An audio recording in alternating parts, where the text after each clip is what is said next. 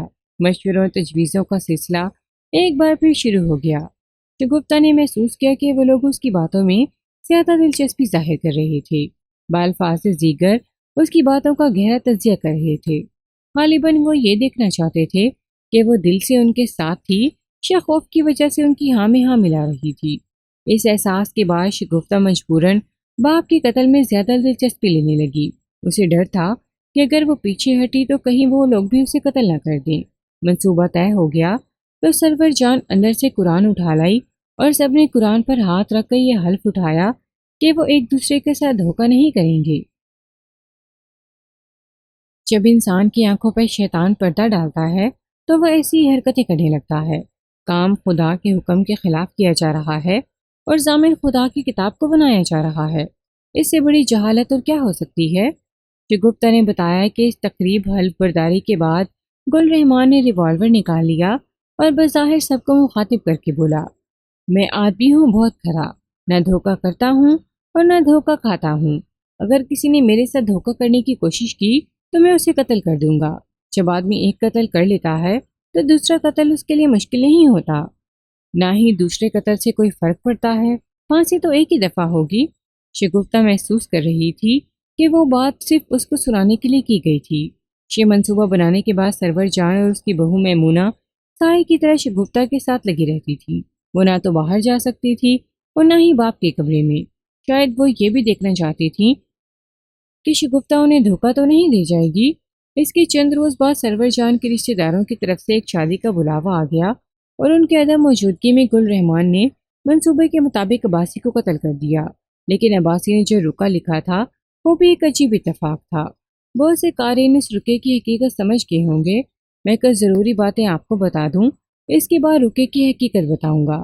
شگفتہ کا بیان مکمل ہونے کے بعد میں نے سرور جان کو اس کے بیٹے کو بہو سمیت کمرے میں بلا لیا اور کہا، سرور جان، مجھے گل رحمان اور اشتیاق علی کا پتہ چاہیے۔ آسان طریقے سے بتاؤ گی یا مشکل طریقے سے؟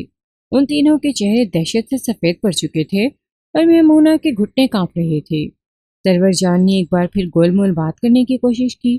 میں نے ایسے سے کہا، اس عورت کی خوابگاہ میں جاؤ اور وہاں سے وہ زنجیر تلاش کر لاؤ جس سے اس نے اپنے شوہر کو باندھ رکھا تھا۔ آج میں اسی زنجیر سے اس عورت کو چھت پر الٹا لٹکا دوں گا۔ شگفتہ نے مجھے یہ بھی بتایا تھا کہ مذکورہ زنجیر شادی سے واپس آنے کے بعد اس کے باپ کے پیر سے نکال لی گئی تھی اور سرور جان نے اسے اپنے خوابگاہ میں چھپا دیا تھا۔ ایسے زنجیر لینے چلا گیا۔ اس کے جاتے ہی میمونہ میرے پیروں میں گر پڑی اور سرور جان مجھے بڑی بڑی رقموں کا لالچ دینے لگی۔ سرور جان، تیرے حسن کا جادو ختم ہو چکا ہے، میں نے کہا۔ اب تجھے تیسرے شوہر کو قتل کرنے کی مہلت نہیں ملے گی۔ مجھے سارا قصہ معلوم ہو چکا ہے۔ اب تمہارے لیے بہتر یہی ہے کہ قانون کی مدد کر کے اپنی سزا میں کمی کرانے کی کوشش کرو۔ تم ہمارے کام میں جتنی رکاوٹ ڈالو گی اتنا ہی اپنے گلے میں پھندہ سخت کرو گی۔ اسی اسنا میں ایسے زنجیر تلاش کر کے لے آیا۔ وہ 8 فٹ لمبی زنجیر تھی جس کے دونوں سروں پر 2 مضبوط کڑے لگے ہوئے تھے۔ میں نے زنجیر کا معائنہ کیا تو ایک کڑے کے ساتھ چند بال چپکے ہوئے نظر آئے۔ واضح طور پر وہ عباسی کی ٹانگ کے بال تھے۔ تھوڑی سی محنت کے بعد ہم سرور جان سے گل رحمان اور اشتیاق علی کا ٹھکانہ معلوم کرنے میں کامیاب ہو گئے۔ میں نے اسی وقت 4 آدمیوں پر مشتمل 2 پارٹیاں ان کی گرفتاری کے لیے روانہ کر دیں۔ رات خاصی گزر چکی تھی لیکن میں کام مکمل کیے بغیر نہیں جانا چاہتا تھا۔ ایک بڑا مسئلہ شگفتہ کی حفاظت کا تھا۔ میں اسے حویلی میں تنہا نہیں چھوڑ سکتا تھا، کسی کا اس کے پاس موجود رہنا ضروری تھا۔ اس کے علاوہ میمونہ کے بچے کا بھی مسئلہ تھا۔ میں نے شگفتہ سے پوچھا کہ انور عباسی کیسا آدمی ہے؟ انور بھائی شریف آدمی ہے، اسے جواب دیا۔ انہوں نے کبھی ہمیں پریشان نہیں کیا۔ اگر میں ان کی فیملی کو حویلی میں آنے کی اجازت دے دوں تو تمہیں کوئی اعتراض تو نہ ہوگا؟ اس نے جواب دیا کہ اسے کوئی اعتراض نہ ہوگا۔ میں نے انور عباسی کو اندر بلا لیا اور اس سے کہا کہ وہ فوراً اپنی فیملی کو لے کر حویلی پہنچ جائے۔ میری بات سن کر اس کے چہرے پر ایسی حیرت اتر آئی اور اس کی حیرت بجا بھی تھی۔ اس کی ساری زندگی تنگ و اسرت میں گزری تھی۔ اسے جس حویلی کا دروازہ کھٹکھٹانے کی اجازت نہیں تھی آج اسے اس حویلی میں رہنے کے لیے کہا جا رہا تھا۔ انور عباسی، میں سرور جان کو اس کے بیٹے اور بہو سمیت تمہارے باپ کے قتل کے الزام میں گرفتار کر رہا ہوں۔ اس وجہ سے شگفتہ یہاں تنہا ہو جائے گی۔ اس کی حفاظت کرنا بھی تمہارا فرض ہوگا۔ میں دل و جان سے اس کی حفاظت کروں گا۔ اسے سینے پر ہاتھ رکھ کر کہا، یہ میری بہن ہے، میں اس کی حفاظت نہیں کروں گا تو اور کون کرے گا؟ ملک صاحب، اگر آپ اجازت دیں تو میں اپنی ماں کو بھی یہاں لے آؤں؟ لے آؤ، مجھے کوئی اعتراض نہیں ہے، لیکن حویلی کا سامان ادھر ادھر نہیں ہونا چاہیے۔